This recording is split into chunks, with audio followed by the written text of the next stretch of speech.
حدیث مبارک کہ رسول صلی اللہ علیہ وآلہ وسلم نے اس وقت جب آپ کے گرد صحابہ کی ایک جماعت بیٹھی ہوئی تھی فرمایا کہ مجھ سے بیعت کرو اس بات پر کہ اللہ کے سوا کسی کو شریک نہ کرو گے، چوری نہ کرو گے، زنا نہ کرو گے، اپنی اولاد کو قتل نہ کرو گے اور نہ عمدن کسی بات پر کوئی ناحق بہتان باندھو گے اور کسی بھی اچھی بات پر خدا کی نافرمانی نہ کرو گے۔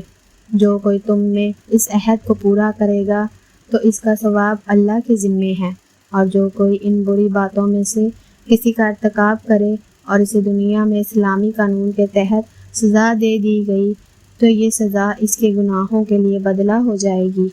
اور جو کوئی ان میں سے کسی بات میں مبتلا ہو گیا اور اللہ نے اس کے گناہوں کو چھپا لیا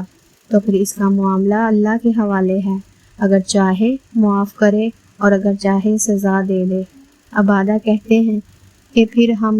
سب نے ان سب باتوں پر آپ صلی اللہ علیہ وآلہ وسلم سے بیعت کر لی۔